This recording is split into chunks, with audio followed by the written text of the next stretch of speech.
America president Donald Trump ప్రెసిడెంట్గా అధికారం చేపట్టినప్పటి నుంచి రోజుకో కొత్త నిర్ణయం తీసుకుంటూ యావత్ ప్రపంచాన్ని షాక్కు గురిచేస్తున్నారు. టారిఫ్లపై రోజుకో నిర్ణయం తీసుకుంటూ అమెరికాకు ఎగుమతి చేసి కొంత డబ్బు సంపాదించుకునే దేశాలపై కస్సుబుస్సుమంటున్నాడు. తమ దేశానికి పెద్ద ఎత్తున ఎగుమతులు చేసి సొమ్ము చేసుకుంటున్నారు. అదే తాము ఇతర దేశాలకు ఎగుమతి చేస్తే తమ ప్రోడక్టులపై పెద్ద ఎత్తున సుంకం బాదుతున్నారని ట్రంప్ తన అక్కస్సును వెళ్ళగక్కారు. ఎగుమతులు తగ్గడంతో అమెరికా కరెన్సీ డాలర్ విలువను తగ్గించుకోవాలనే ఆలోచనలో పడ్డాడు ట్రంప్. తన ఆర్థిక నిపుణులతో ఫ్లోరిడాలోని మారే-లాగోలో దీని గురించి మేధోమథనం చేశాడు. దీనికి ట్రంప్ మారే-లాగ్ అకార్డ్ అని పేరు పెట్టారు. మరి ట్రంప్ తన కరెన్సీ విలువను తగ్గించుకోవడానికి గల కారణాలేంటో తదితర విషయాలన్నీ కూడా ప్రత్యేక కథనంలో తెలుసుకుందాం.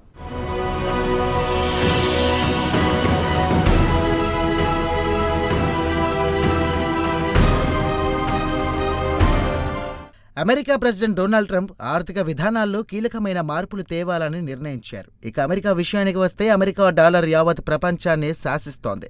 డాలర్ ఉందంటే అది బంగారం కంటే ఖరీదైన వ్యవహారంగా మారిపోయింది. ప్రపంచంలోని మారుమూల ప్రాంతాలకు వెళ్ళినా తేలిగ్గా మార్చుకోవచ్చు. అంతర్జాతీయ ట్రేడింగ్ అంతా డాలర్లోనే జరుగుతుంది. అయితే ప్రపంచంలోని ఇతర దేశాలు అమెరికా ఎగుమతులు చేసిన డాలర్లు సంపాదించుకుంటున్నాయి. అదే అమెరికా ప్రోడక్టులు ఇతర దేశాల్లో అమ్ముడుపోవడం లేదు. దీనికి ప్రధాన కారణం తేలిగ్గానే ఊహించుకోవచ్చు. ఉదాహరణకు ఇండియానే. $1,00,000 సరుకు అమెరికాకు ఎగుమతి చేస్తే అదే అమెరికా $1,00,000 ఇండియాకు పంపితే దాని విలువ 87 లక్షలు అవుతుంది. అమెరికాకు అది కేవలం $1,00,000 అయినా ఇండియాకు మాత్రం 87 లక్షల రూపాయలు అవుతుంది.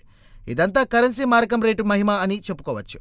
అమెరికాకు దిగుమతులు ఖరీదైన వ్యవహారంగా మారుతాయి. అదే అమెరికా $1,00,000 సరుకు ఇండియాకు ఎగుమతి చేస్తే ఇండియా మారకం రేటు ప్రకారం 87 లక్షలు చెల్లించాల్సి వస్తోంది.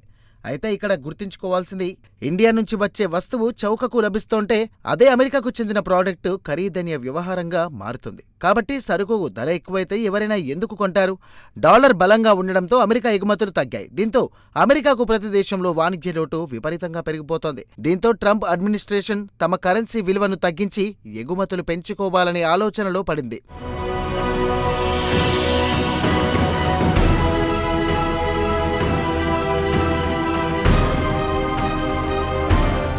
ఇక వివరాల్లోకి వెళ్తే 2024లో అమెరికా వాణిజ్య లోటు $1 ట్రిలియన్ తేలింది. వివరంగా చెప్పుకోవాలంటే ప్రపంచంలోని ఇతర దేశాలు కలిసి అమెరికాకు $1 ట్రిలియన్ కంటే ఎక్కువ మొత్తం ఎగుమతి చేస్తే అమెరికా తక్కువ మొత్తం ఎగుమతులు చేసింది. నిరంకంగా తేలింది ఏమిటంటే $1 ట్రిలియన్ ఎగుమతులు అమెరికాకు తగ్గాయి అని ప్రభుత్వం గుర్తించింది. వరుసగా గత 4 సంవత్సరాల నుంచి అమెరికా వాణిజ్య లోటు ప్రతి ఏడాది $1 ట్రిలియన్ మించిపోతోంది. దీనికి కారణం అమెరికా కరెన్సీ బలంగా ఉండటమే. దీంతో గత కొన్ని దశాబ్దాల నుంచి వాణిజ్య లోటు పెరుగుతూ వస్తోంది. ప్రస్తుతం అది కాస్త అదుపు లేకుండా పోయింది. అమెరికా వస్తువు ఇతర దేశాల్లో ఖరీదైన వ్యవహారంగా మారిపోయాయి. దీంతో వస్తువులను డిమాండ్ తగ్గింది. ఇక తయారీ రంగం కుదేలైంది. అందుకే అమెరికా పెద్ద ఎత్తున ఉపాధి అవకాశాలు కల్పించలేకపోతోంది. గత నవంబర్లో ట్రంప్ అధికారంలోకి వచ్చిన తర్వాత పరిస్థితుల్లో మార్పు తెస్తానని హామీ ఇచ్చాడు. యావత్ ప్రపంచం అమెరికాకు ఎగుమతి చేసి సొమ్ము చేసుకుంటుంటే మనం మాత్రం పెద్ద ఎత్తున దిగుమతులు చేసుకొని నష్టపోతున్నామని ట్రంప్ ప్రతిసారి విదేశాలపై మండిపడుతున్నారు.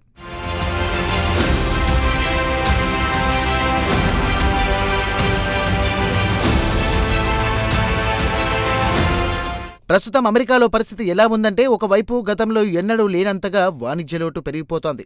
ఇదే సమయంలో దేశంలో నిరుద్యోగ సమస్య ఎదుర్కొంటోంది. దీన్ని దృష్టిలో ఉంచుకొని ట్రంప్ దేశంలో పెద్ద ఎత్తున ఉద్యోగాలు సృష్టించాలంటే దేశంలో తయారీ రంగంపై దృష్టి పెట్టాలి. పెద్ద ఎత్తున ఎగుమతులు చేసి వాణిజ్య లోటు సమయం చేసుకోవాలని ప్లాన్ చేశాడు. ఇక అసలు విషయానికి వస్తే ప్రపంచంలో ఇతర దేశాల నుంచి అమెరికాకు ఎగుమతులు చేస్తే వస్తువుల ధర చౌకగా ఉంటాయి. అదే అమెరికా ప్రోడక్ట్ను తీసుకుంటే ఇతర దేశాల్లో ఖరీదైన వ్యవహారంగా మారిపోతుంది.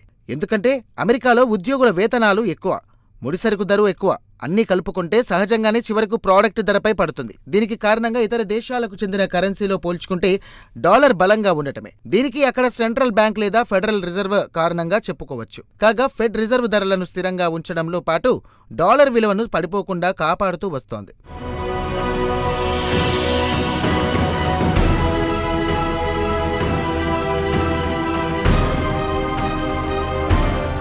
అదే కాకుండా ప్రపంచంలోని అన్ని దేశాలకు చెందిన సెంట్రల్ బ్యాంకులు తమ ఎస్టేట్స్ను డాలర్ రూపంలోనే అంటే విదేశీ మారక ద్రవ్యం రూపంలోనే ఉంచుకోవడానికి ప్రయత్నిస్తాయి.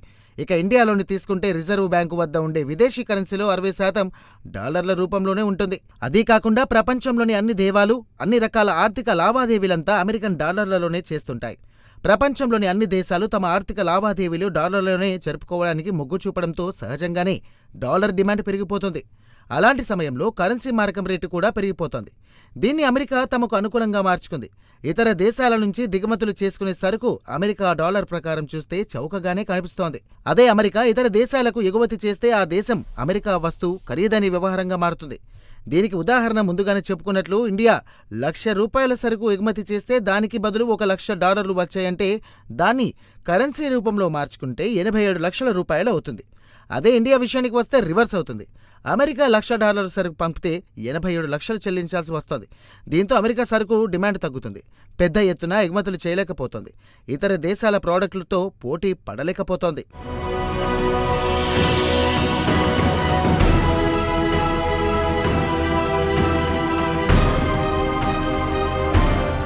దీంతో ట్రంప్ పెరిగిపోతున్న వాణిజ్య లోటును తగ్గించుకోవడానికి తన ఆర్థిక సలహాదారులతో మారియో లోగోలో సమావేశమయ్యారు.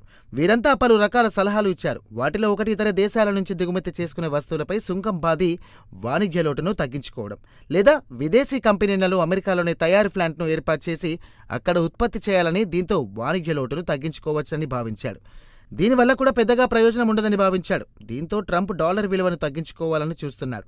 ఇక డాలర్ విలువ తగ్గించుకోవాలనుకుంటే ఇతర దేశాలకు బహిరంగ మార్కెట్లో డాలర్ తేలికగా లభిస్తే ఆటోమేటిక్ డాలర్ విలువ తగ్గుతోంది. స్టాక్ మార్కెట్లో షేర్ల ధరలు ఎలా హెచ్చుతగ్గులు అవుతుందో అలాగే కరెన్సీ మార్కెట్ లేదా ఫారెన్సిక్ మార్కెట్లో డిమాండ్లు సప్లై ప్రకారం ఆ దేశం కరెన్సీ మారకం హెచ్చుతగ్గులు అవుతుంటాయి.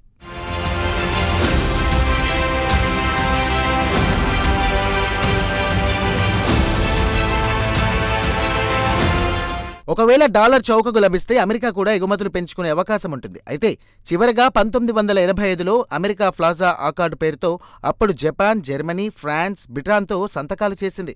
న్యూయార్క్లోని ప్లాజా హోటల్లో ఒప్పందం జరిగింది కాబట్టి దానికి ప్లాజా అకార్డు అని పేరు పెట్టారు. ఇక అప్పుడు డాలర్ గణనీయంగా తగ్గింది. కరెన్సీ మారకం రేటు ఎక్కువగా ఉంటే ఎగుమతులు దెబ్బతింటాయన్న ఇతర దేశాలతో పోటీ పడలేమని అన్ని దేశాలు దాదాపు మారకం రేటును అదుపులోనే ఉంచుతాయి. అయితే ప్లాజా అకార్డు కొన్ని రోజుల పాటు పనిచేసినా తిరిగి డాలర్ ఖరీదనే వ్యవహారంగా మారిపోయింది. దీంతో ట్రంప్ మరోసారి అలాంటి ప్రయత్నం చేయాలనే ఆలోచనలు ఉన్నాడని చెబుతున్నారు. ఇక చైనా ఆర్థిక వ్యవస్థను చూస్తే తెలుస్తోంది. చైనా కరెన్సీ మారక విలువ చాలా తక్కువ రేటుకు అందుబాటులోకి ఉంచుకుంది. అందుకే చైనా తన ప్రోడక్ట్ యావత్ ప్రపంచానికి ఎగుమతి చేసి తన ఆర్థిక వ్యవస్థను పటిష్టం చేసుకుంది.